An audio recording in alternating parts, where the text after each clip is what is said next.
আসসালামু আলাইকুম। আমন্ত্রণ মাই টিভির রাতের সংবাদে। আপনাদের সাথে আছি আমরা দুজন, আমি রিজনা আখি এবং আমি এস এম তানবীর। শুরুতেই সংবাদ শিরোনাম। ভবিষ্যতে প্রযুক্তিভিত্তিক বিমান বাহিনী গড়ে তুলতে বিভিন্ন পরিকল্পনা নিয়েছে সরকার। শীতকালীন রাষ্ট্রপতি কুচকাওয়াজে প্রধানমন্ত্রী। সেনাবাহিনীর বিরুদ্ধে গুজব ছড়িয়ে একটি চক্র বাহিনীর শৃঙ্খলা নষ্টের চেষ্টা করছে বললেন সেনাপ্রধান। সবাইকে সতর্ক থাকার তাগিদ।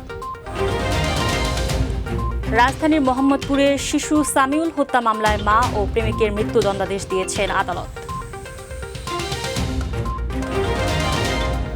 পিকে হালদারের টাকা রাখা আছে অন্তত ৭০ জন বান্ধবীর অ্যাকাউন্টে। গ্রেফতারি পরোয়ানা পাঠানো হয়েছে ইন্টারপোলে।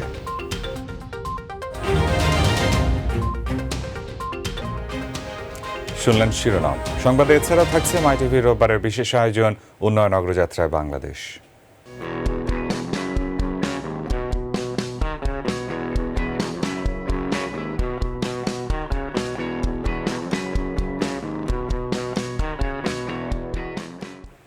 এবার বিস্তারিত।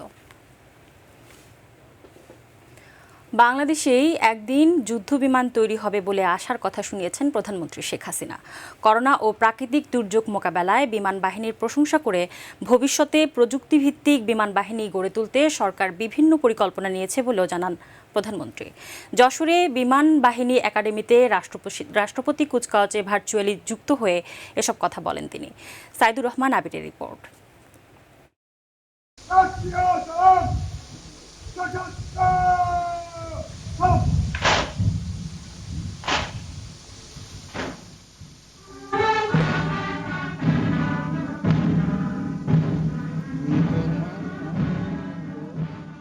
যশোর বিমানবাহিনী একাডেমিতে অনুষ্ঠিত হয় রাষ্ট্রপতি কুচকাওয়াজ 2020-এর সমাপনী অনুষ্ঠান। এতে গণভবন থেকে ভার্চুয়াল মাধ্যমে যোগ দেন সরকার প্রধান।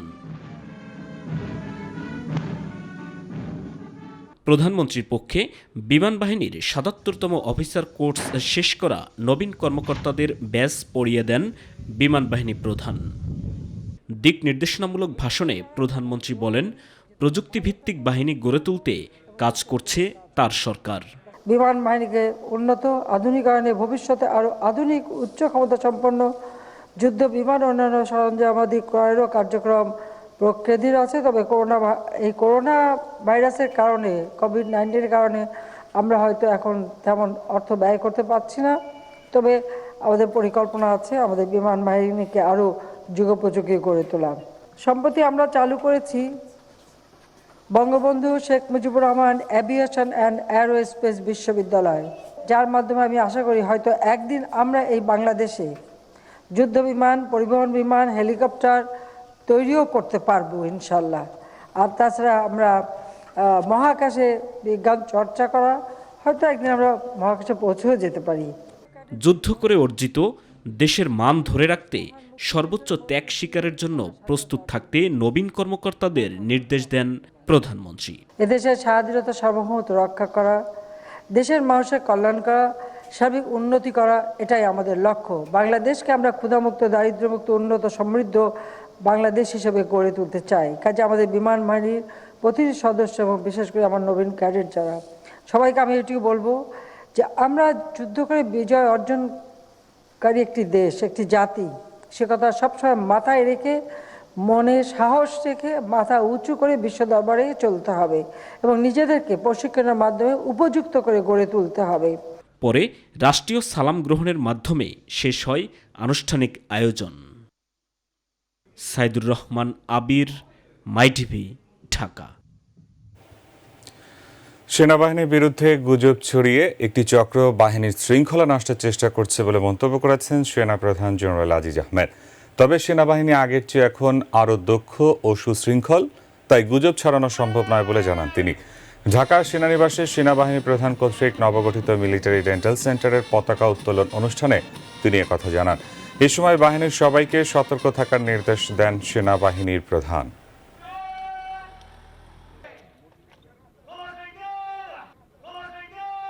কিছু বিশেষ স্বার্থান্বেষী মত বিগত কয়েক মাস যাবৎ দেশ ও জাতির গর্ব বাংলাদেশ সেনাবাহিনীকে নিয়ে হাস্যকর প্রপাগান্ডা ও রিউমার ছড়িয়ে বিরাজমান স্থিতিশীল পরিস্থিতিকে অস্থিতিশীল করার অপচেষ্টায় লিপ্ত রয়েছে। কুচক্রী মহলের বোঝা উচিত বাংলাদেশ সেনাবাহিনী অতীতের চেয়ে অনেক বেশি পরিপক্ক, প্রশিক্ষিত এবং পেশাদার সেনাবাহিনী, যাদেরকে এত প্রোপাগান্ডা ও রিউমার ছড়িয়েও বিন্দু মাত্র বিভ্রান্তি সৃষ্টি করা সম্ভব হয়নি। সীমান্ত এলাকায় বসবাসরত মানুষের শিক্ষা ও অর্থনৈতিকভাবে স্বাবলম্বী করে তুলতে পারলে সীমান্তে হত্যাকাণ্ড কমে যাবে বলে মনে করেন বিজিবি প্রধান মেজর জেনারেল মোহাম্মদ সাফিনুল ইসলাম। রোববার বিজিবি দিবসে পিলখানাস্থ সীমান্ত গৌরবে মুক্তিযুদ্ধের শহীদদের প্রতি শ্রদ্ধা নিবেদন শেষে তিনি একথা বলেন। বিজিবির উপর অর্পিত দায়িত্ব বিজিবি সবসময় নিষ্ঠার সাথে পালন করবে বলেও প্রত্যয় জানান তিনি। ডেনি দ্রংয়ের রিপোর্ট। করোনার কারণে বিজিবি দিবসে এবার অন্যান্যবারের মতো আয়োজন ছিল না। দিনের শুরুতেই পিলখানা সদর দপ্তরে বিজিবির রেজিমেন্টাল পতাকা উত্তোলনের মধ্য দিয়ে শুরু হয় আনুষ্ঠানিকতা।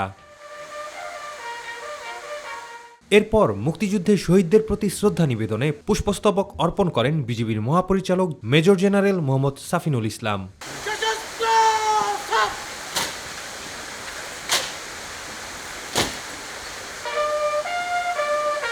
পরে সাংবাদিকদের সাথে আলাপকালে বিজিবি প্রধান বলেন, যুগোপযোগী বাহিনী হিসেবেই বিজিবি দেশ ও মানুষের জন্য কাজ করে চলেছে। দেশের কয়েকটি অঞ্চলে অরক্ষিত সীমানা রয়েছে, যা নিয়ন্ত্রণ অনেক চ্যালেঞ্জের বিষয়। এখনো আমাদের কিছু অরক্ষিত সীমান্ত আছে, বিশেষ করে পার্বত্য চট্টগ্রামে, এবং অনেক জায়গায় এক বিএপি থেকে আরেক বিএপির দূরত্ব 8 থেকে 10 কিলোমিটার উপরেও বেশি। তো সেখানে নতুন নতুন বিএপি স্থাপন করে এই গ্যাপটাকে কমানো, অরক্ষিত যে স্থানগুলো আছে সেখানে নতুন বিএপি স্থাপন করে সমস্ত সীমানা আমাদের নিয়ন্ত্রণে আনা একটা সামনে আমি মনে করি আমাদের একটা চ্যালেঞ্জ। তিনি আরও বলেন, কূটনৈতিক তৎপরতার পাশাপাশি সীমান্তবর্তী অঞ্চলগুলোতে অর্থনৈতিক উন্নয়ন জোরদার করা গেলে সীমান্তে হত্যার ঘটনা শূন্যের কোটায় নেমে আসবে। মানুষজনকে আমরা সচেতন করার চেষ্টা করছি যেন ওনারা অবৈধভাবে বর্ডার পার না হন। এছাড়াও আমি পার্সোনালি মনে করি সীমান্তের জনগোষ্ঠীকে শিক্ষা দীক্ষায় এবং অর্থনৈতিকভাবে তাদেরকে যদি আমরা স্বাবলম্বী করতে পারি, তাহলেই আমি মনে করি যে সীমান্ত হত্যা কমে যাবে। বিজিবি দিবসে মহাপরিচালকের ভার্চুয়াল দরবারও অনুষ্ঠিত হয়। এতে অংশ নেন দেশের সকল প্রান্তে থাকা বিজিবি সদস্যরা। আমাদের বিজিবির অনেক উন্নত হয়েছে। মাননীয় প্রধানমন্ত্রী আমাদেরকে ত্রিমাত্রিক বাহিনী হিসেবে ঘোষণা করেছেন, কারণ আমাদের। ড্যানি দ্রং, মাই টিভি, ঢাকা। রাজধানী মোহাম্মদপুরের শিশু সামিউল হত্যা মামলায় তার মা আয়েশা ও প্রেমিক শামসুজ্জামান বাবুকে মৃত্যুদণ্ডাদেশ দিয়েছেন আদালত। প্রত্যেককে 5,000 টাকা করে জরিমানাও করা হয়েছে। রবিবার দুপুরে ঢাকার বিশেষ জজ আদালত 4-এর বিচারক শেখ নাজমুল আলম এই রায় ঘোষণা করেন। রায় ঘোষণার সময় আসামিরা উপস্থিত না থাকায় তাদের বিরুদ্ধে গ্রেফতারি পরোয়ানা জারি করা হয়।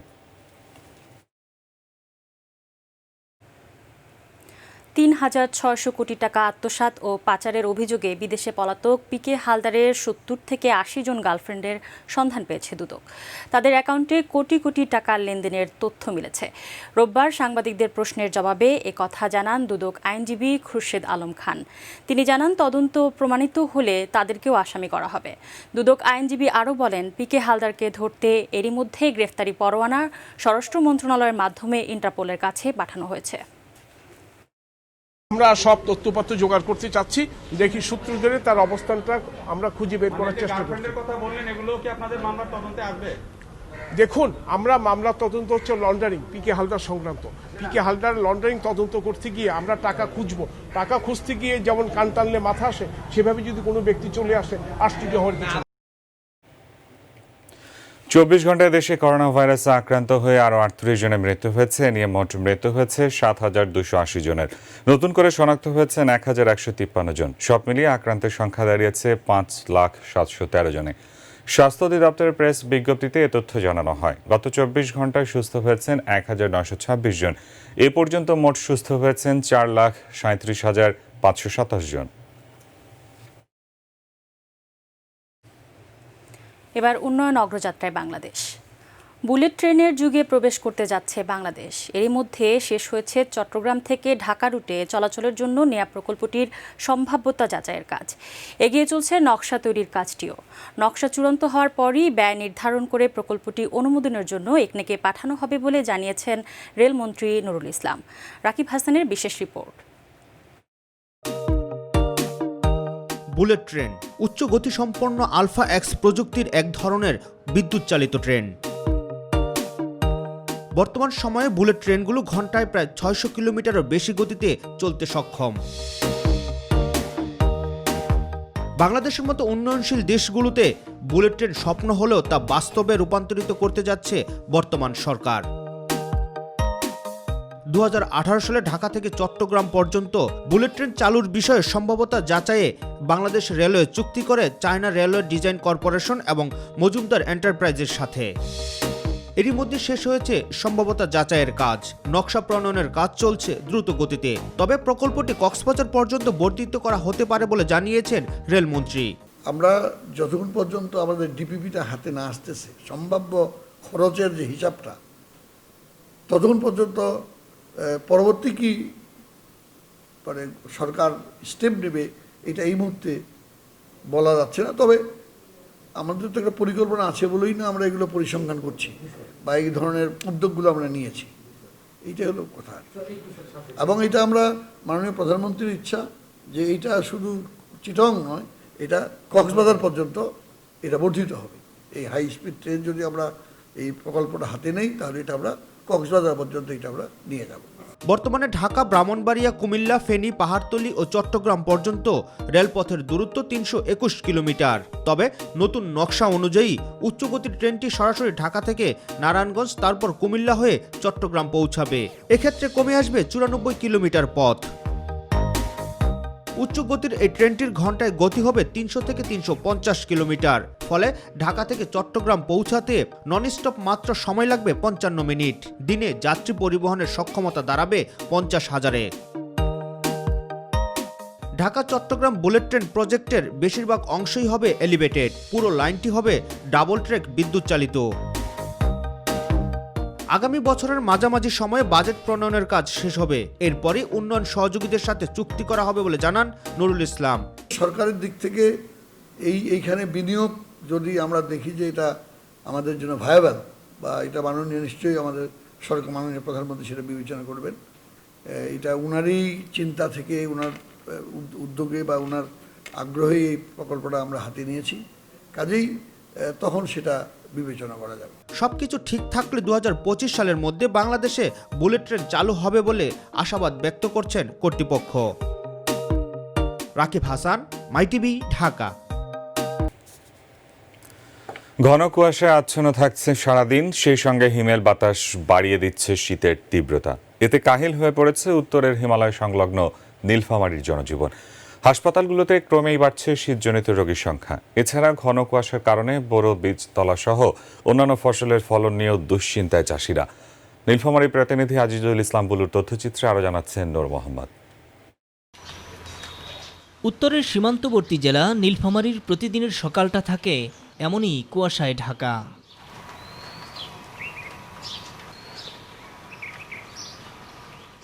শুধু যে সকাল তা নয়, দিনভরই দেখা মেলে না সূর্যের। এর সঙ্গে চরম ঠান্ডা বাতাসে কাহিল এ জনপদের মানুষ। সারাদিনের বাতাস ঠান্ডা, কনকনে ঠান্ডা, ঘর থেকে বেরা যায় না। 7টা বাজে, তারপরেও কুয়াশা ছাড়ে না। এর মাঝেও অনেকেই জীবন জীবিকার তাগিদে বের হচ্ছেন কৃষি খামার সহ বিভিন্ন কাজে। পেটের দায়ে অনেক কর্ম করতেছি বহু বছর জন্য। শীতের কাপড়ের জন্য বাইরে হতে পারছে না, আমাদেরকে সরকার কি দেখবে না? সূর্য উঠলেও সূর্যের তেজ কম। খড়কুটো জ্বালিয়ে শীত নিবারণের চেষ্টা নানা বয়সী মানুষের। খুব ঠান্ডা বেড়া পাচ্ছি, আগুনটা পাশে আছি। শীতের জন্য বেড়া যায় না, বাড়ি থেকে কাপড় চোপড় তো আমার সেই মতন নাই। ঘর থেকে বেড়ে পাইছি না, সড়ক ধরিয়ে। গরিব মানুষের কাপড় চোপড় কিচ্ছু নেই, মেম্বার চেয়ারম্যানের ঘর তো কিছু দেয় না। শুধু মানুষই নয়, জবুথবু গৃহপালিত পশু। ক্ষতি হচ্ছে ধানের বীজতলা সহ অন্যান্য ফসলেরও। প্রচণ্ড শীতের কারণে বড় বীজতলা নষ্ট হওয়া ধরতেছে। এই শীতে আবাদ সুবাদের অনেকগুলা ক্ষতি হয়ে যাচ্ছে। এখন যে আলুর কি অবস্থা, আসবে সে আল্লাহ জানে। কাপড়ের জন্য আমরা বের পাইছি না, কাঁপিছি। হ্যাঁ, মেম্বার সাহেব আমার ভিতর দেখে না। হাসপাতালগুলোতে ক্রমেই বাড়ছে শীতজনিত রোগীর সংখ্যা। শীত আসলেই বাচ্চাটা শ্বাসকষ্ট হয়। স্থানীয় আবহাওয়া অধিদপ্তর বলছে পৌষের মাঝামাঝি গিয়ে ঠেকবে শীতের এমন প্রকোপ। নূর মোহাম্মদ, মাই টিভি, নিউজ ডেস্ক। সাতক্ষীরার কলারোয়ায় 2002 সালে তৎকালীন বিরোধী দলীয় নেতা এবং বর্তমান প্রধানমন্ত্রী শেখ হাসিনার গাড়িবহরে হামলা মামলার একজন সাক্ষীর সাক্ষ্য এবং 3 জন সাক্ষীর জেরা সম্পন্ন হয়েছে। সাক্ষী সাংবাদিক ইয়ারব হোসেনের সাক্ষ্য রেকর্ড করা হয়। একই সাথে পূর্বের সাক্ষ্য নেয়া আমিনুল ইসলাম লালটু, সাজিদুর রহমান খান মজনু ও মুক্তিযোদ্ধা শওকত হোসেনের জেরা সম্পন্ন হয়েছে। এদিকে অতিরিক্ত অ্যাটর্নি জেনারেল SM মনির জানান, আসামি পক্ষের আইনজীবীরা আদালতের মধ্যে সাক্ষ্য কার্যক্রম চলার সময় নানাভাবে বাধার সৃষ্টি করেছেন। তবে অভিযোগ অস্বীকার করেছেন আসামি পক্ষের আইনজীবী ব্যারিস্টার মাহবুদ্দিন খোকন। 4 জন সাক্ষী রিকল করে আজকে আনছি এবং আজকে তারা রিকলের সাক্ষী দিয়েছে এবং নতুন একটা সাক্ষী হয়েছে। আদালত অত্যন্ত সন্তুষ্ট, উনি এত সিচুয়েশনের মধ্যে এবং সরকারি লোকজনের যে এত কিছু আস্ফালন, এত বাধার মুখ্য, উনি অত্যন্ত শান্তভাবে মামলা পরিচালনা করছেন, এই যে কৃতজ্ঞ। সত্য বলার অপরাধে একজন খেতাবধারী মুক্তিযোদ্ধাকে শোকজ করায় মুক্তিযোদ্ধাদের প্রতি অবমাননা করা হয়েছে বলে মন্তব্য করেছেন আওয়ামী লীগ সাধারণ সম্পাদক, সড়ক পরিবহন ও সেতুমন্ত্রী ওবায়দুল কাদের। সচিবালয় নিজ মন্ত্রণালয়ের সভাকক্ষে মতবিনিময়কালে একথা বলেন তিনি। ওবায়দুল কাদের বলেন, বিএনপির নিজ দলেই গণতন্ত্র নেই, তারা রাষ্ট্র পরিচালনায় গণতন্ত্রের মূল্যবোধ বজায় রাখবে তা জনগণ বিশ্বাস করে না। বিএনপি মুখে গণতন্ত্রের কথা বললেও আপাদমস্তক অগণতান্ত্রিক। যাদের দলের অভ্যন্তরে গণতন্ত্র চর্চা নেই, তারা রাষ্ট্র পরিচালনায় গণতান্ত্রিক মূল্যবোধ বজায় রাখতে পারবে বলে এদেশের মানুষ বিশ্বাস করে না। নেতিবাচক রাজনীতির কারণে বিএনপি আজ জনবিচ্ছিন্ন এবং তাদের নেতৃত্ব এখন বহুধা বিরূপ। মুক্তিযুদ্ধে বিরোধিতাকারীদের সাথে গোপন সখ্য রাখা তারা ক্রমশ জনবিচ্ছিন্ন হয়ে পড়ছে। ক্ষমতাসীন আওয়ামী লীগের সমালোচনা না করে বিএনপিকে নিজেদের ঘর সামলাতে বলেছেন তথ্যমন্ত্রী ও আওয়ামী লীগের যুগ্ম সাধারণ সম্পাদক হাসান মাহমুদ। জাতীয় প্রেসক্লাবে আয়োজিত এক আলোচনা সভায় প্রধান অতিথির বক্তব্যে একথা বলেন তথ্যমন্ত্রী। হাসান মাহমুদ বলেন, বাংলাদেশ অনেক কিছুতে এগিয়ে যাচ্ছে, কিন্তু বিএনপি কিছুই বলছে না। তারা শুধু আওয়ামী লীগ সরকারের বিরুদ্ধে নেতিবাচক কথা বলে যাচ্ছে। নিবদ্ধ করার অপচেষ্টা চালিয়েছেন, সেটি বুদ্ধিজীবীদের বুদ্ধিদীপ্ত বিবৃতি মনে হয়নি, বরং বিএনপির ড্রাফট করা একটি বিবৃতি মনে হচ্ছে এবং এটি বিএনপি অফিসেই ড্রাফট করা। বিএনপির সিনিয়র যুগ্ম মহাসচিব রুহুল কবির রিজভী বলেছেন, সরকারের মন্ত্রীদের বক্তব্য শুনলে মনে হয় তারা বাংলাদেশ নন, অন্য কোনো দেশের প্রতিনিধি। তিনি বলেন, সরকারের হাতে স্বাধীন পররাষ্ট্রনীতির মৃত্যু হয়েছে। জনগণের জনমাল ও দেশের চিন্তা বাদ দিয়ে সরকার ক্ষমতাকে আগলে রাখাকেই বড় কাজ বলে মনে করছে বলেও অভিযোগ করেন রিজভী। মিডনাইট অটো সরকারের মন্ত্রীদের এসব বক্তব্য শুনলে মনে হয় তারা স্বাধীন বাংলাদেশের মন্ত্রী নন, তারা অন্য দেশের প্রতিনিধি। বর্তমান আওয়ামী সরকারের হরেক কিসিমের কৃতদাস ও মুসাহেবের পরিপূর্ণ। বাস্তবে এই সরকারের হাতে স্বাধীন পররাষ্ট্রনীতির মৃত্যু ঘটেছে। বঙ্গবন্ধুর ভাস্কর্য ভাঙচুরকারীদের বাংলাদেশের মাটি থেকে সমূলে উৎপাটন করা হবে বলে মন্তব্য করেছেন কৃষিমন্ত্রী ডক্টর আব্দুর রাজ্জাক। তিনি বলেন, স্বাধীনতা বিরোধী এবং দেশদ্রোহী হিসেবে বাংলার মাটিতে তাদের বিচার করা হবে। রাজধানীর মানিক মিয়া এভিনিউতে বঙ্গবন্ধুর ভাস্কর্য ভাঙচুরের প্রতিবাদে আয়োজিত মানববন্ধনে একথা বলেন কৃষিমন্ত্রী। মন্ত্রী আরও বলেন, যারা বঙ্গবন্ধুর ভাস্কর্য ভেঙেছে তাদেরকে ৭১-এর মতো মোকাবেলা করে পরাজিত করা হবে। ওই ধর্মান্ধ, ওই রাজাকার আলবদর, তাদের মূল উৎপাটন করব বাংলার মাটিতে তাদের কোনো ঠাঁই নাই, থাকতে পারে না। তারা স্বাধীনতা বিরোধী, দেশদ্রোহী হিসাবে বাংলার মাটিতে বিচার হবে। এবার আমাদের কৃষি।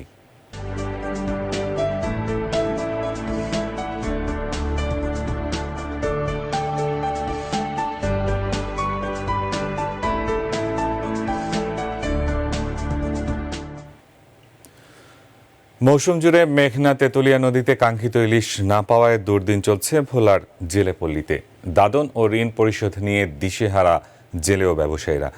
জীবিকার সন্ধানে কয়েক হাজার জেলে ঢাকা, চট্টগ্রাম সহ দেশের বিভিন্ন স্থানে গিয়ে নতুন পেশায় যুক্ত হচ্ছেন। প্রতিনিধি সিরাজ মাসুদের রিপোর্ট, জানাচ্ছেন আতিকুর রহমান তিতাস। চলতি ইলিশ মৌসুমে সাগরে অনেক ইলিশ ধরা পড়লেও কাঙ্ক্ষিত মাছের দেখা মেলেনি ভোলার মেঘনা তেতুলিয়া নদীতে। মাছ না থাকায় মহাজনরাও নতুন করে দাদন দিতে রাজি হচ্ছেন না। পুরনো দাদন পরিষদের চাপ আসছে প্রতিনিয়ত, নেই বিকল্প কোনো কর্মসংস্থান। তাই জাল নৌকা রেখে জেলেরা মেঘনার পাড়ে পরিত্যক্ত জমিতে সবজি চাষ করছেন। এছাড়াও অন্যান্য জেলেরা নৌকা ছেড়ে নির্মাণ শ্রমিকের কাজ করে কোনো মতে সংসার চালালেও ঋণের কিস্তি পরিশোধ করতে পারছেন না। কাজ না পাওয়ায় চরম অভাবে চলছে জেলেদের সংসার। আমরা জেলে মানুষ, নদীতে কোনো মাছ নাই, আমরা না খাইয়ে মরতে আছি। এখন উঁচু আডিয়ার দানা বানা করে দাঁত দানা করে খাইতে আছি। আরদাররাও সহযোগিতা করে না, সরকার আমার কোনো সহযোগিতা করে না। এলাকার মেম্বার তারা যায় ঠিক মতো জেলে ভাতা দেয় না। শুধু জেলেরা নয়, মাছ না পাওয়ায় পুঁজি হারানোর শঙ্কায় রয়েছেন মহাজনরাও। মাছ খুব কম থাকার গতিকে আমরা যে টাকা জেলে দিছি আমরা টাকা পাইতেছি না, এবং আমরা বিভিন্ন ধরনের দেনা বানা আছে এটা দিতে পারতেছি না। যদি কোনো সহযোগিতা করে তাহলে আমরা জেলেদেরকে নিয়ে ভবিষ্যতে জীবন জীবিকা রক্ষা করতে পারবো। অবরোধের সময় মাছ থাকে কিন্তু জেলেরা মাছ ধরতে পারে না, আবার যখন অবরোধ চলে যায় তখন আবার মাছ থাকে না। এই সমস্ত বিষয়গুলিকে চিন্তা করে সরকারকে একটি পদক্ষেপ নেওয়া অত্যন্ত। বেকার জেলেদের প্রশিক্ষণের মাধ্যমে বিকল্প কর্মসংস্থান ও ইলিশ উন্নয়নে প্রকল্প গ্রহণের কথা জানালেন এই মৎস্য কর্মকর্তা। জাটকা ইলিশ উন্নয়ন প্রকল্প নামে একটি প্রকল্প পাস হয়েছে, এর মাধ্যমে জেলেদের বিকল্প কর্মসংস্থান প্রশিক্ষণগুলোর ব্যবস্থা রাখা হয়েছে। অচিরেই এই প্রকল্পের কাজ শুরু হবে। আতিকুর রহমান তিতাস, মাই টিভি। সংস্কারের অভাবে চলাচলের অনুপযোগী হয়ে পড়েছে ব্রাহ্মণবাড়িয়ার মলাই শাহজাদপুর সড়কটি। এতে দীর্ঘদিন ধরে ভুক্তভোগী এই এলাকার প্রায় 30,000 মানুষ। তবে কর্তৃপক্ষ বলছে প্রাথমিক প্রক্রিয়া শুরু হয়েছে, অনুমোদন পেলে কাজ শুরু হবে। প্রতিনিধি কাউসার ইমরানের প্রতিবেদন, জানাচ্ছেন মোবাল্লিক করিম। প্রায় 10 বছর আগে ব্রাহ্মণবাড়িয়ার সরাইল উপজেলার শাহজাদাপুর ইউনিয়নের মলাই শাহজাদাপুর সড়কটি পাকা করার কাজ শুরু করার কথা থাকলেও স্থানীয় দায়িত্বপ্রাপ্তদের উদাসীনতা আর রক্ষণাবেক্ষণের অভাবে আজ চলাচলের প্রায় অনুপযোগী। গ্রীষ্ম কিংবা বর্ষা সব মৌসুমেই এই সড়কটি ভোগান্তিতে ফেলছে চলাচলকারীদের। রাস্তাঘাটের জন্য আমরা চলাফেরা করতে পারি না, অনেক রোগীর বাস দিয়ে চাঙ্গি দিয়ে নিয়ে যাওয়ার লাগে এই রাস্তার কারণে। আমরা এত বড় একটা পদ্মাসিত হয়ে গেছে আর আমরা এই শাহজাদাপুরবাসী এখনো এই দুরবস্থার মধ্যে আছি। এমনকি গাড়ি চালাতে গেলেও সড়কের এমন দশাতে প্রায় বিপাকে পড়তে হয় চালকদের। মহালয়ের দিকেও আসতে হলে পায়ে এবং নায়ে, এছাড়া আর কোনো গতি নেই। এখন মাননীয় প্রধানমন্ত্রীর যদি একটু সহযোগিতা হয় তাহলে আমরা হয়তো এই দুর্ভোগ থেকে উদ্ধার হব। সড়কের বর্তমান চিত্র তুলে ধরলেন এই জনপ্রতিনিধি। উন্নয়নের ছোঁয়াটা আজও পর্যন্ত আসে নাই, আমরা যতটুকু পারি মাটি পেলে মানুষের যোগাযোগ করে দিতেছি।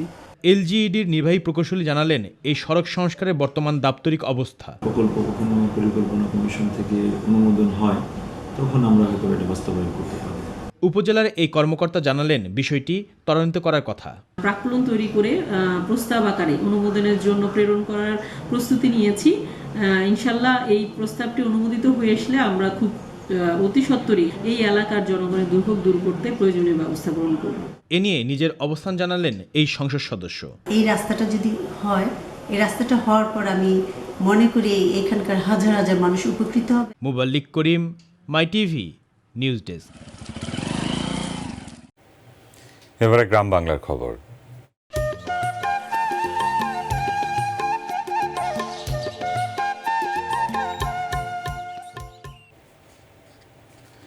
বিভিন্ন মেয়াদে জেল খেটে বিশেষ ট্রাভেল পারমিটের মাধ্যমে বেনাপোল চেকপোস্ট দিয়ে দেশে ফিরল 17 নারী। রোববার 5টার সময় তাদের ভারতের Petrapole immigration police Benapole immigration পুলিশের কাছে হস্তান্তর করে। বেনাপোল ইমিগ্রেশন ওসি আহসান হাবিব বলেন, পাসপোর্ট বাদে বিভিন্ন সীমান্ত পথে ভারতের পুনে শহরে বিভিন্ন কাজ করার সময় সে দেশের পুলিশ তাদের আটক করে। এরপর আদালত তাদের অবৈধ অনুপ্রবেশের কারণে জেল হাজতে পাঠায়। পরে একটি মানবাধিকার সংস্থা তাদের নিজেদের শেল্টার হোমে এই নারীদের রাখে। তারা সেখানে 2 বছর থাকার পর দেশে এসেছেন ট্রাভেল পারমিটের মাধ্যমে।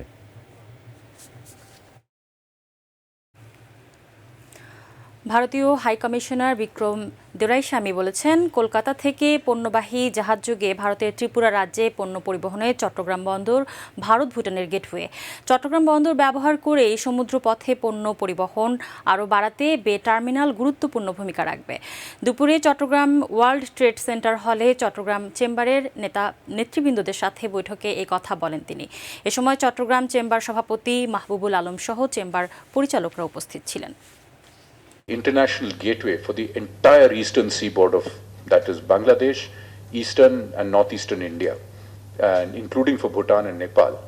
We will transform the history of this entire region, and this opportunity is with all of you. Business in Chattogram. মানিকগঞ্জের সাটুরিয়া উপজেলার মাদ্রাসা ছাত্রীকে ধর্ষণের চেষ্টার ঘটনায় এক পক্ষাটের বিরুদ্ধে নারী ও শিশু নির্যাতন দমন আইনে মামলা করা হয়েছে। পুলিশ ও স্থানীয়রা জানান, বিলপুলি গ্রামের লিটন মিয়া 16 ডিসেম্বর ভোরে প্রতিবেশী এক বাড়ির 9ম শ্রেণীর ছাত্রীর ঘরে কৌশলে প্রবেশ করে ধর্ষণের চেষ্টা করে। পরে স্থানীয় মাতাব্বররা মীমাংসের কথা বললেও টালবাহানা করতে থাকে। পরে ভুক্তভোগীর মা সুষ্ঠু বিচার না পেয়ে শনিবার সাটুরিয়া থানায় মামলা দায়ের করেন।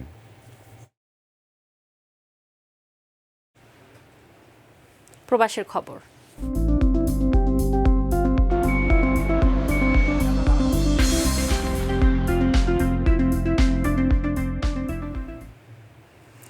জাতীয় শ্রমিক লীগ দাম্মাম কেন্দ্রীয় কমিটি সৌদি আরবের দাম্মাম এ মহান বিজয় দিবস উদযাপন করা হয়েছে। আবুল কালাম আজাদের সঞ্চালনায় অনুষ্ঠানে সভাপতিত্ব করেন সংগঠনের সভাপতি খন্দকার ইয়াকুব আলী। দাম্মামের স্থানীয় একটি হোটেলের কনভোকেশন হলে এই অনুষ্ঠানের আয়োজন করা হয়। অনুষ্ঠানের প্রধান অতিথি ছিলেন রিয়াদ মহানগর ফ্রেন্ডস অফ আওয়ামী লীগ এর সাধারণ সম্পাদক এবং মনোহরগঞ্জ উপজেলা চেয়ারম্যান জাকির হোসেন এবং প্রধান বক্তা দাম্মাম আওয়ামী ফাউন্ডেশনের সভাপতি আনোয়ার হোসেন। বিশেষ অতিথির মধ্যে উপস্থিত ছিলেন সৌদি আরব সাংবাদিক ফোরামের সভাপতি এবং রিয়াদ মহানগর ফ্রেন্ডস অব আওয়ামী লীগ যুগ্ম সাধারণ সম্পাদক আবুল বশির।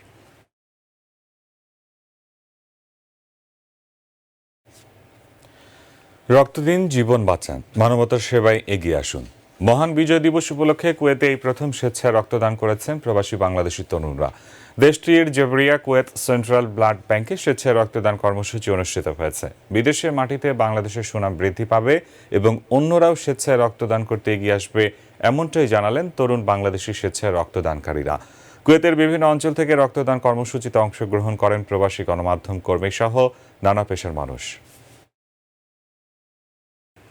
এরই সঙ্গে সংবাদের শেষ প্রান্তে আমরা শেষ করার আগে সংবাদ শিরোনামগুলো জানিয়ে দিচ্ছি আরও একবার। ভবিষ্যতে প্রযুক্তিভিত্তিক বিমান বাহিনী গড়ে তুলতে বিভিন্ন পরিকল্পনা নিয়েছে সরকার। শীতকালীন রাষ্ট্রপতি কুচকাওয়াজে প্রধানমন্ত্রী। সেনাবাহিনীর বিরুদ্ধে গুজব ছড়িয়ে একটি চক্র বাহিনীর শৃঙ্খলা নষ্টের চেষ্টা করছে বললেন সেনাপ্রধান। সবাইকে সতর্ক থাকার তাগিদ। রাজধানীর মোহাম্মদপুরের শিশু সামিউল হত্যা মামলায় মা ও প্রেমিকের মৃত্যুদণ্ডাদেশ দিয়েছেন আদালত।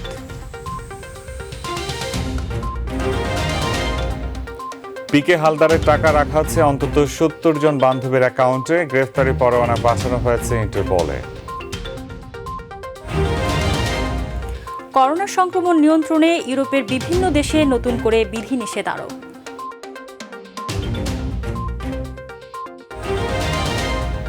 এবং হ্যামিল্টনের দ্বিতীয় টি-20তে পাকিস্তানকে 9 উইকেটে হারিয়ে 1 ম্যাচ হাতে রেখে সিরিজ নিশ্চিত করল নিউজিল্যান্ড।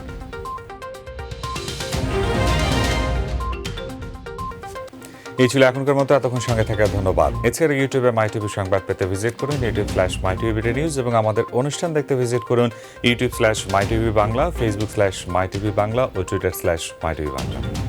আমাদের পরবর্তী সংবাদ দেখার আমন্ত্রণ জানিয়ে বিদায় নিচ্ছে আমরা দুজন। আমি রিজওয়ানা আখি এবং আমি তানভীর। দর্শক, করোনার সংক্রমণ রোধে সবাই সতর্ক থাকুন, স্বাস্থ্যবিধি মেনে চলুন। আল্লাহ হাফেজ। আল্লাহ হাফেজ।